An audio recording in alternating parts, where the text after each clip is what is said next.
everybody. Welcome to episode 43 of Around the Verse. I'm Sandi Gardiner. And I'm Ben Lesnick.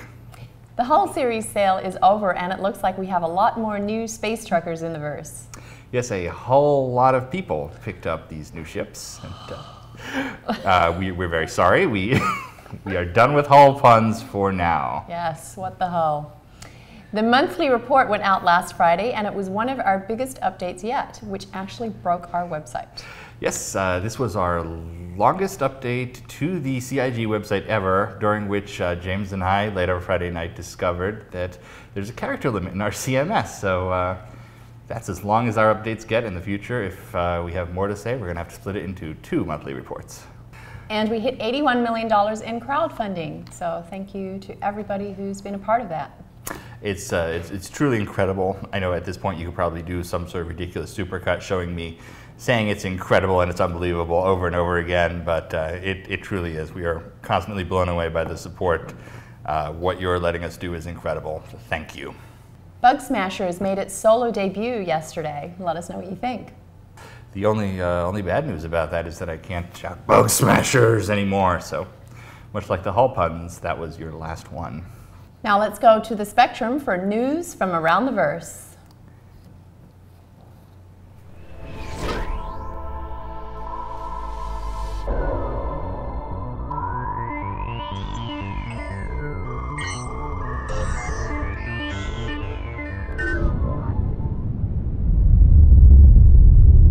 Hey everyone, this is the Santa Monica branch of Cloud Imperium Games. I'm Darian Borlick. I'm Travis Day. We are here with our weekly Around the Verse update. Starting with news from Around the Verse.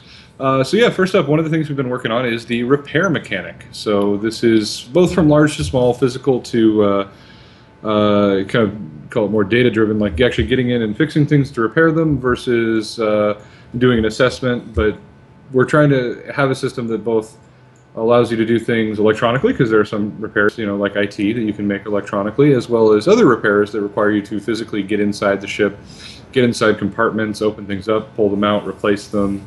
I know Calix has talked quite a bit about this on the chat roll already. I already see parts of our design slipping out. So anyways, it's something that he's been very focused on and working on quite diligently over the course of the last 2 weeks or so. So we wanted to share with you that that's something that we're working on actively. This will eventually tie in the repair bot stretch goal. Yeah, exactly. It's outlining the things that, part of this is outlining the things that you can do in an automated fashion versus things you have to do yourself. So some things will be able to be handled by lesser beings like robots, and other things you'll actually have to take care of yourself. So in the theme of electronics, another thing that we're looking at, one of our designers, Matt Sherman, is working on is the electronic warfare segment of Arena Command in the Persistent Universe. The idea is, being able to hack into your opponent's system and, send a signal to shut down their thrusters or make their computer kind of glitch out. Not necessarily to take control over your opponent's ship, but more so just using electronic warfare to jam their radars. Spoof their radar. Just screw with them. Yeah, pretty much. So for those who like to tinker in cybernetic warfare, electronic warfare, coupling with a repair bot, and this is kind of up in the vein for those who like that tech aspect of the game. Yeah, and I think one of the important things to mention, something that's very important to the design team too, is that it's not something that you can passively engage in. It's something that you actively need to do, and you need to equip your ship for it. So you can't be flying around in a Hornet gunboat and then hacking people left and right. And so there's not going to be a button that just says hack. Yeah. There's no hack button or progress bar in the design. So it's something you're actually going to need to get good at to do it efficiently in combat. So then the next thing I think we wanted to talk about was the Reliant. So there's a ship that the community voted for. Is our 2-person, I guess we put in the 2-person starter category, and it's from MISC. The ship heavily makes use of the influence of Xi'an technology, so there's the idea that Musashi Industrial Starflight Concern, which always makes me think of that Simpsons episode where he finds out he's Mr. Clean. It is heavily influenced by Xi'an technology, has a deal basically with the Xi'an to get pieces of their technology. So you'll see a lot more in this new ship from them of their kind of latest integration of Xi'an. Hybridization of alien tech. Exactly. So it's a very cool ship. We're really looking forward to sharing it with you, kind of wrapping up the final designs and renders for you guys to check out. So I think we all think it's super cool, and we hope that you share the same sentiment. As always. Yep, that's all we got from Santa Monica. So again, I'm Darian. I'm Travis, and thank you guys very much for joining us. And I'll see you next week on Around the Verse. Wait, no, news from Around the Verse. There we go. Got it.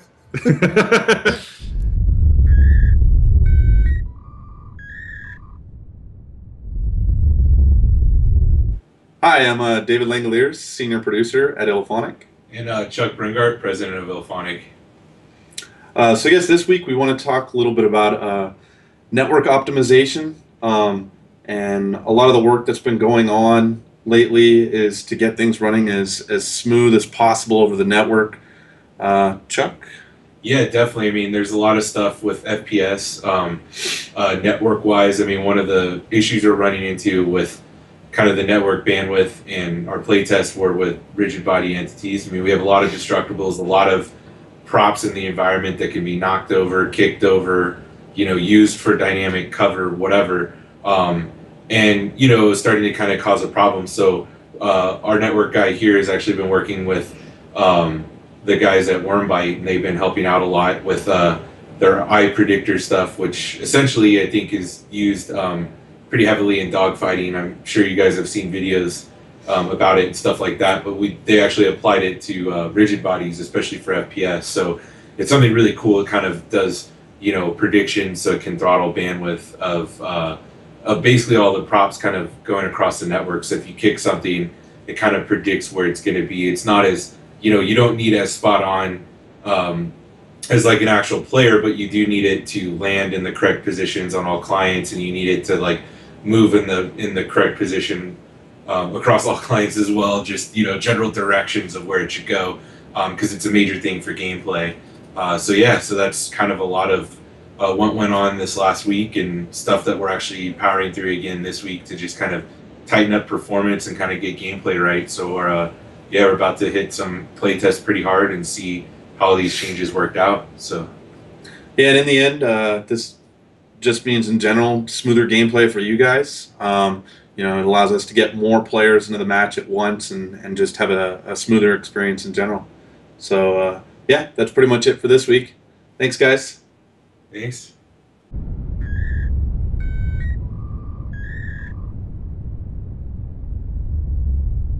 Hey guys, Jake Ross here, associate producer of the Persistent Universe, and here with me this week I have Billy Lord, junior character artist here in Austin.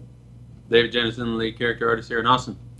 and we're here with you this week to talk about some of the stuff we're doing on the FPS characters that you guys will be seeing fairly soon. Guys, what have you been doing to make it more awesome? Well, general polish, but there's a number of there's ways that the artists have been working on the ships. There's techniques that they've been using to really get the most out of CryEngine, and we've just been integrating a lot of those techniques to the characters, and it's made a huge difference in bringing up the visual quality. So, What specifically? Which characters have you guys touched? all of them. Every single one. Every single one. We've been focused on the medium marine, the light marine earlier, Light Outlaw. light outlaw, working with Forrest and Omar out in LA. Omar's been hard at work, as has Forrest on that. So, Anything else? No, not really. No. No, even the lightest amount of work we've done has been, material and texture polish, trying to get it up. The models were, pretty stellar for those going out of the gate, and we just really wanted to bring up the quality for everything.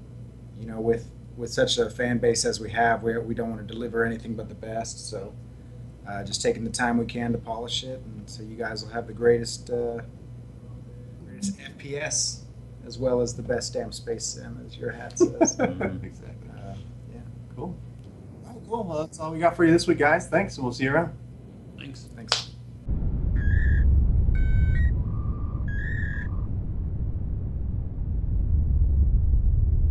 Hi, I'm Danny Reynolds. I'm a game designer on Arena Commander, and I just wanted to kind of do a recap of the tutorial. It's been out on the PTU now for a couple of weeks, and I've noticed a lot of you have been playing it, which is awesome. I've also been checking the forums and Reddit for all your feedback and suggestions, and we've taken a lot of it on board. A lot of the more frequent ones, we kind of sat down and had a talk and decided, hey, we could change it. Some of the main issues that we've kind of covered are the strafing too quickly when you're inside the hangar. I know a lot of you was hitting the walls or it was hard to control your ship. So we've reduced the speed down to be able to navigate the hangar a lot more easier. Another point was it was hard for you to determine which ship to get into after the instructor's been speaking. We did actually have a fix in that before the PTU went out. We've now got objective markers above the ship, and also the player now looks towards the ship after the instructor spoke to kind of indicate which ship is yours to go into. Another point that we went across was we've added reminder hints for a lot of the hints that people could skip or that forgot how to do an action. So any of the actions that need to be completed to progress with this tutorial, we've put a reminder hint that will repeat every 10-15 seconds until the action's been performed, and then they'll disappear. Also, we've re-recorded the barrel roll line, which I know a lot of people raised in the forums and on Reddit. We've now changed it to the axle roll, which should be a bit more precise. So that's about it really for what we've been doing over the past 2 weeks. It should be out soon. As always, we love to hear your feedback. Even when it's released, we want to hear your feedback and see what you think. We'll always be improving it later down the line.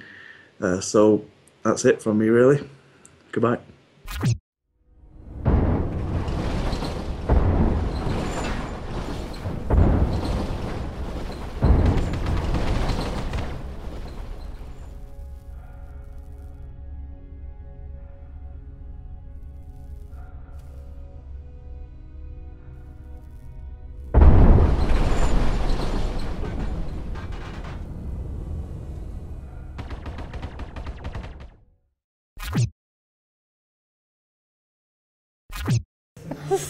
What is going on? It's a Simpsons quote. I got it. What is happening? Just making my job tougher. All right, Thank you for all the hard work, Ben. Oh, you were. I thought you were thanking me. Like, oh, something to thank Ben for all his hard work. Well, that too, but that's your line. That's your line. Okay. Thank you guys for all the hard work. We couldn't do it without you. Now let's go over to Alexis, who has a flare update from Behavior. Hey everyone, welcome back to Subscribers Corner. I'm Alexis. Today I'm going to be talking to Dave and Christine, who are part of the team in Montreal at Behavior. They work on your subscriber flare as well as many other things. This week I'm going to be talking to them about the brand new flare that's going to be released this Friday, which is a part of a brand new series. So they're here to tell us a little bit more about it.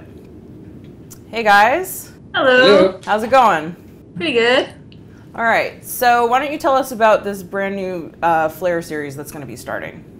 Okay, so it has an Italian name, so we have to practice the pronunciation of it. We checked just before this meeting with you, so it's Puhisi. Puhisi.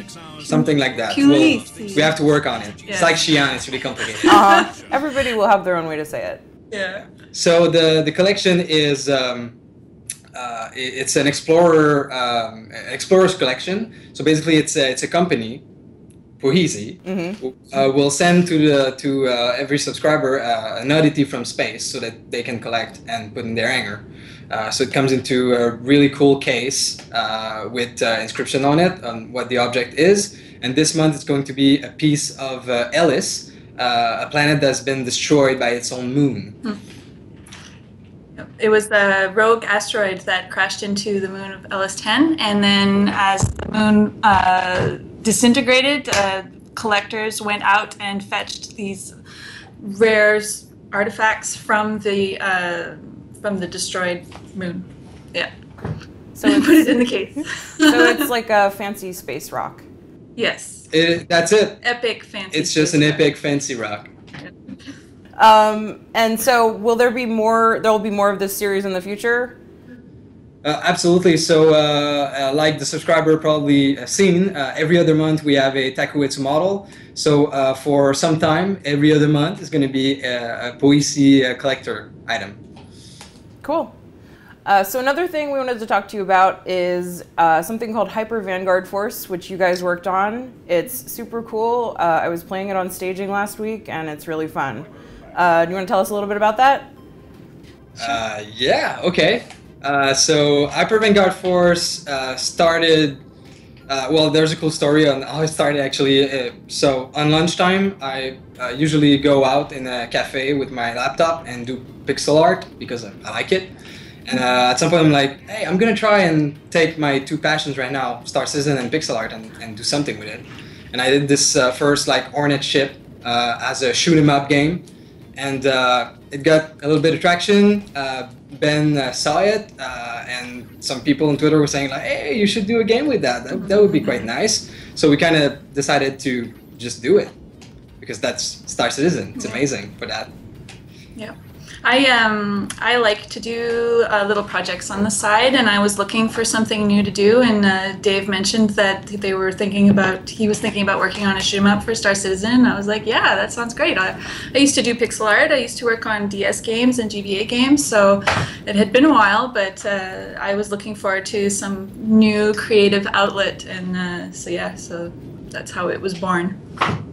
Awesome. All right, well, thank you to Dave and Christine for talking to us today and giving us some insight on what goes into these things. I'm sure we'll see you again next month. All right. All right, see ya. See ya. So if you're a subscriber, you can look for your flare in your hangar tomorrow. If you're not a subscriber and you want to become one over the weekend, we do another pass on Mondays, so there's still a chance you can get it. And everybody will be able to play Hyper Vanguard Force. Look for a post in the comm link tomorrow. Thanks, Alexis. It's nice to see more from the Behavior team. If that interview did not give it away, we're going to be releasing Hyper Vanguard Force for everyone tomorrow. It's a very cool 8-bit style minigame where you get to pilot a Vanguard against some of Star Citizen's most famous ships. So go out there and Vanguard it up. Now let's check in with James, who sat down with Pete Mackay. Thanks, guys. I'm here with designer Pete Mackay. Pete, how you doing? Good. How are you? Yeah, pretty good. Thanks for coming on. Yeah, it's good to see you again. Yeah, it's nice to see you out here in Santa Monica. Yep, been a little bit. When was the last time you were here? I left this time last year, so it's been about a year almost. Yeah. Cool. So what are you here for? To do a bunch of stuff with thruster balance, get the pipeline set up for doing thruster upgrades and how they swap between ships. It's pretty cool stuff. Nice. So is it like a little summit, or is it did you come here by yourself? Yeah, I came out, well, I traveled from Austin by myself, but John Pritchett's out here. So primarily it's me, John Pritchett, and Matt Sherman. And then with Dan and Calix getting involved where they need to make sure that what we're doing like matches up with the stuff that they need done. So yeah, so what goes into making that pipeline, as you said? Like, is it just you want to get it to everything so it's normalized and you can just pass it off, or? Yeah, so right now, like, my part of it is that I build Excel tools that allow us to do a bunch of calculations on at a really granular level the individual parameters that make up a thruster, but then building a thruster out of all of those individual parameters and then putting it on a ship and then being able to model in Excel how that ship will perform. So we can tweak a very granular value on how much thrust should this put out, and then can go and look and say, oh, well, now this ship takes, will accelerate, this much faster or slide this much longer because the speed has changed, or what have you. It's just gives us a really big set of data that we can use to understand ship performance, and with the driving goal of that being determining upgrade paths. Like, what ships should have parts that are compatible with each other, what types of upgrades should be available. So yeah, it's just a tool that's really just lets us visualize all that stuff. How do you, when you get a new ship, how do you look at it? Is it just you look at the information you already have based upon this other ship, or do you kind of take it as a whole brand new thing each time? Yeah, so it's kind of a combination of both of those things. There's, when I set it up in Excel, I set up a sheet for each ship, and I go through and I model each of the hard points that ship has, and then with each of those hard points, it generates a list of data of points, like how much power is this hard point consuming, how much heat could it potentially be generating. Basically the resource management part of it. And then based on that, we generate a range of, well, I guess it's still, you could call it performance data, but it's not, it's not movement data. It's, performance data on other aspects of the ship. But then we take all of that and aggregate it into another sheet so we can see all of the ships at the same time and see if we make a change here. Well, now we can watch how it changes all the ships and how they change in relation to each other. Interesting. So, yeah, it's pretty detailed. So I know the last thing I was working with you on was the hull. I remember sitting there late night before the post went live. Dan caught me right out the door. I was out the door when I got the call for that. Walk into the parking lot. He's like, "Hey, can you give us a hand with this?" Ben kept saying as you were sitting here, he was like, "Pete Mackay's over there in Austin just messing with thrusters." By the time that I left, I was the last person in the office there, So besides the hull, what kind of ships are you working on right now? Today, actually, we started on the Starfare. Starfare. Yep. Starting to model that. We went through and figured out where the thrusters are going to go on it. Now that we know how many thrusters and where they're going to be, I can start working out how much thrust they need to have to give us the performance characteristics that we're looking for. Starfare has been getting some love lately, and maybe it's fortuitous that you're working on it right now. Yeah, that's, well, I just got the notification of it last night, so, we just started working on it this morning. I guess we have a sale coming up on it pretty quick here. Yeah. Maybe I shouldn't say that. Hopefully we can leave this in. You just cut that part out. Yeah. All right, Pete. Well, thank you again for joining us. It's great to have you out here in Santa Monica. I'm sure people are loving the thruster work you're doing. I mean, it's not the first thing people see, but it must be the first thing they definitely feel. Yeah, definitely. Like more than any other item that can go on a ship, the thrusters are immediately visible. Well, you can feel it. Yeah, exactly. Yeah. All right, man. Thanks again. Yeah. Back to you guys. Thank you, James. DJ Pete in the house. Yes. Did we actually get him to wear an outfit for South by? I don't think so. No, I think he only wore the crazy space pants at the first Citizen Con. Oh, yeah. That's right. If you guys are unaware, Pete is not just a designer and a weatherman. He is also our resident DJ. So when we have an event in Austin or in the area, Pete's our DJ. Yes. He spins the wheels, spins the ducks. And Ben had a chance to sit down with some of our designers to talk about controller balance. Everybody's favorite topic. Here it is. Welcome to a Star Citizen Roundtable here with our design team in Santa Monica. We are talking about everyone's favorite subject, controller balance, which has been an ongoing debate among Star Citizen backers since I think probably before the project existed. And we try to reassure people it is an ongoing process. We are continuing to improve the controller balance to get towards our concept of you being able to play the game with whatever the hell you want. And today I'm joined by the people who are actually making that happen. Let's go around the table and introduce yourselves. All right. I'm Dan Tracy, lead technical designer here at Santa Monica. I'm Calix Reneau, technical designer. And I'm Matt Sherman, technical designer. All technical designers. So how excited were you guys to hear that we were going to be talking about controller balance? Well, I continue to strongly believe that we should have controllers in the game. That's a good notion. Yeah, that's basically where I'm coming from. Games need input. The metrics bear you out. Yeah. I also just realized what Matt is wearing, actually. That's perfect. I actually didn't need to study that. Yeah, and I actually thought we were filming this tomorrow, so I blanked on wearing this today, so happy coincidence. Star Citizen, happy coincidence. Yeah. We've actually been talking pretty recently about doing a full controls refactor, because we keep putting in these different systems, and every time we do, we have to sort of figure out how are you going to be able to interact with any of these things. And there's actually a number of mechanics that don't have input at all. The most glaring of which is being seen in the tutorial right now is that you cannot throttle your acceleration. And so when you are leaving the hangar, unless you are in decoupled mode, it's very, very easy to go flying up and crashing, because we have the ability to throttle your acceleration, but you don't have a button for it. And that's one of the things that we, like, controller parity aside, we need to completely revisit all of our controls, because there's a lot of things that, as each of these things come online, we have to factor that in to how the game is played.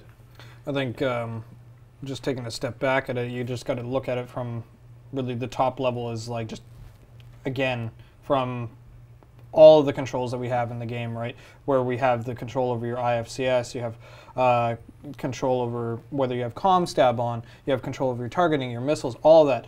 All of that needs to play into how all of our controls are actually set up on even mouse and keyboard, on the HOTAS, or even trying to do that on the gamepad. It's difficult to balance all of those all at the same time. And even with what Calix is saying, like even adding in new features, it's going to keep adding more and more button presses in order to make these things happen. So what we're also trying to do with the refactors is streamline a lot of this, so then that way you have the most used buttons on demand at the appropriate locations, right? So anything that really, really makes sense. And this is something that I've been pushing for as well, is moving to more of a unified setup where you have very similar designs across flight as well as FPS. So in that way you don't, as soon as you translate out of the ship, your movement controls feel very samey or very fluid, right? So you still have like the same kind of, I want to go forward, I want to go back, and it makes sense across the board. So you got to imagine, like, it's weird at first when you think about it on like a controller for a gamepad. When you're using your typical FPS, you're running around with the left stick and you're kind of aiming with your right stick. In flight, really, you're actually using that for pitch, right, instead of actually a throttle. Like, sure, a lot of games kind of translate that over to, with racing, is using your triggers as throttle, but we're using our triggers, the meaty buttons, for, you use that actually more so for your direct firing controls. So it's, a lot of this stuff needs a lot of your guys' feedback as well, and we definitely appreciate the very verbose audience that we have with controller inputs. But everybody's going to have their own unique play style, right? So everybody's going to want their own style of controls or their own setup. We've even seen on our analytics the one guy who actually uses the wheel, right? Yeah. So the wheel with the pedals. He's like he's one of the better flyers that we have, and yeah, he's up there ruining our curves.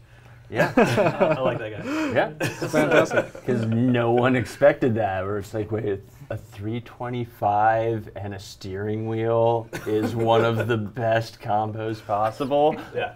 All right. Sold. Have at it, Yeah. So let's talk about those metrics. How do we measure how successful a particular control system is right now? Well, right now we're still actually getting a lot of this built up. We've got a lot of great analytics software. We're using something called Tableau that we can just punch in all this raw data for it as we build the hooks for it into our server. So first we have to know what we want to track. So, hit chances, destruction, who's using what weapons, who's using what ships. And then, slowly building in those hooks so now we can track this, watch this, check against different game modes so we can see, hey, what's the best setup in Vandal Swarm versus what's the best setup right now in Battle Royale versus Squadron Battle versus Capture the Core. And so the long term is those, we're still just getting everything built out, getting all these hooks in, and it's slowly starting to really come together and give us a much better picture. I think there's a big perception that it's a wild swing for top performance for the controllers, but the variance isn't as bad as I think some people perceive it to be. What are we looking at right now in terms of who so we look at the top leaderboards, right? And yeah. What are people using right now?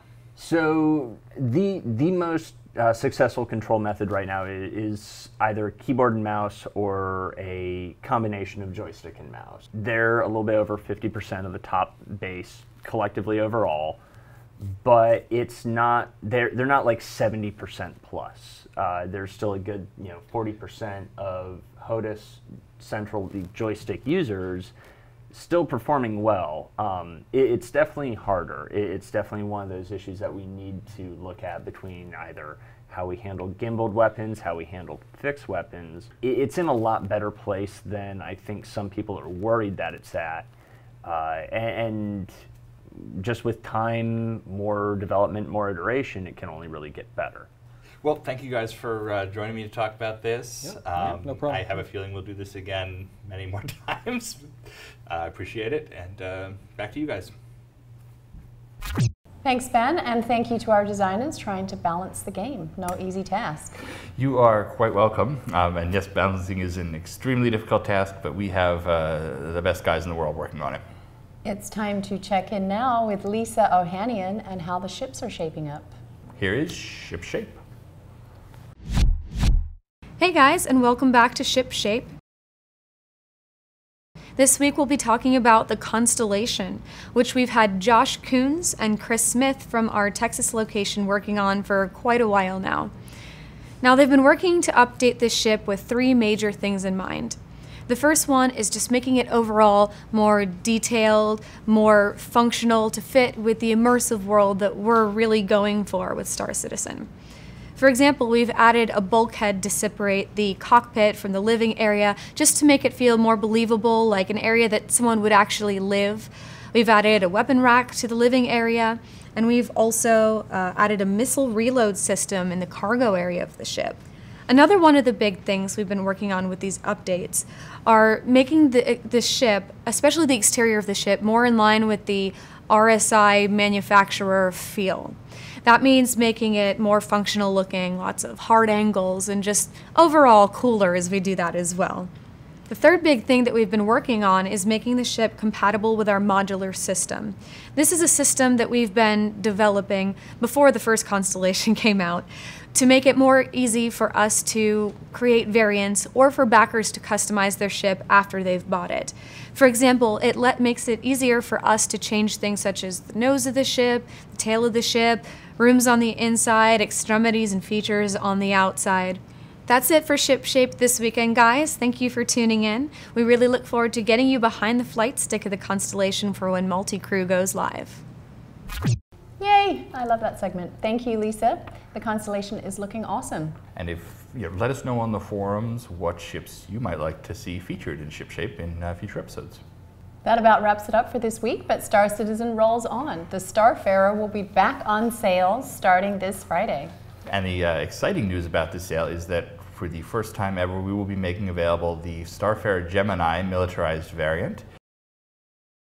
It has some key differences from the base Starfarer, and you'll be learning all about that tomorrow.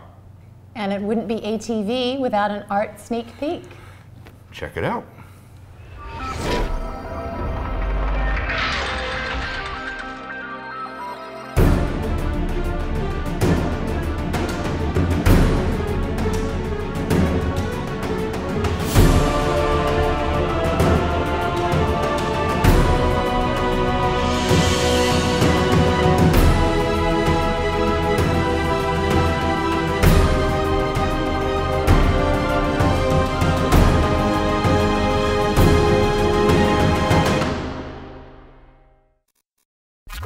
Make sure to tune in to Reverse the Verse tomorrow at 11 a.m. PDT on Twitch.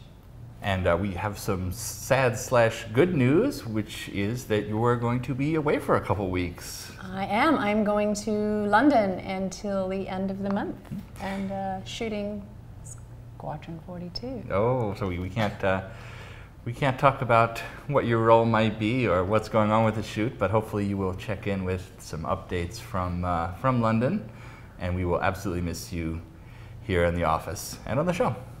Thank you to all our subscribers for making this show possible, and we will see you next week on Around the Verse. Around the Verse. Around. Good.